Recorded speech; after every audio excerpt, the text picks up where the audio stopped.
জওয়ানের অকাল প্রয়াণ। নবগ্রামে দুটি কিডনি নষ্ট হয়ে যাওয়ায় বিএসএফ জওয়ানের মৃত্যু। শুক্রবার সকালে কলকাতায় শেষ নিঃশ্বাস ত্যাগ করেন। পরিবার সূত্রে জানা গিয়েছে, মৃতের নাম রঞ্জিত ঘোষ, বয়স 36। তার বাড়ি নবগ্রামের ছোট বাথান গ্রামে। তিনি লালবাগ রোশনবাগে ৭৩ ব্যাটালিয়নে কর্মরত ছিলেন। পরিবার সূত্রে জানা যায়, দুটি কিডনি পুরোপুরি নষ্ট হয়ে গিয়েছে এবং সে কারণেই তার মৃত্যু হয়েছে। শুক্রবার সকালে তার মৃত্যু সংবাদ গ্রামে পৌঁছলে স্থানীয় মানুষ গভীর শোকে মুহ্যমান হয়ে পড়েন। শনিবার সকালে বিএসএফ এর পক্ষ থেকে তাকে যথাযোগ্য সম্মান জানিয়ে তার মৃতদেহ পরিবারের হাতে তুলে দেওয়া হয়।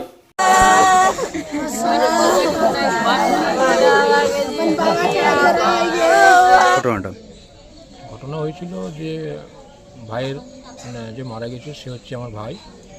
তার কিডনি ড্যামেজ ছিল দুটোই। যে গত মাসে নভেম্বর 5 তারিখে ট্রান্সপ্লান্ট হয়। যে কিডনিতে ইনফেকশন হয়ে যায় আর হার্টে কিছু প্রবলেম ছিল, দিয়ে পিজিতে ভর্তি ছিল কলকাতা। দিয়ে গত 13 তারিখে মারা যায় সকাল 8:40-এ। আচ্ছা, উনি কোথায় কাজ করতেন, কি কাজ করতেন? ও বর্ডার সিকিউরিটি ফোর্সে নিয়োগ ছিল। ওর পোস্টিং এখন আপাতত লালবাগ রোশনবাগ, যেটা ক্যাম্প বলছে, 73 ব্যাটালিয়ন।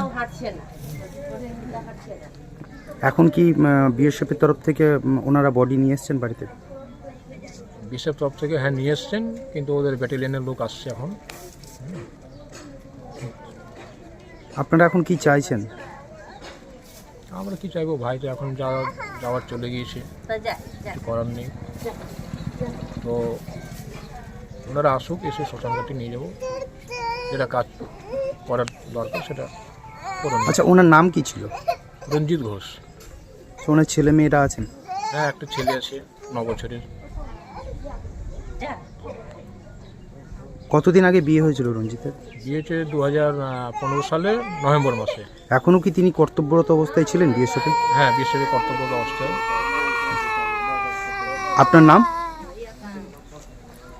আমার নাম হচ্ছে সঞ্জয় কুমার ঘোষ। আপনি ওনার দাদা হচ্ছেন? আমি হচ্ছে দাদা।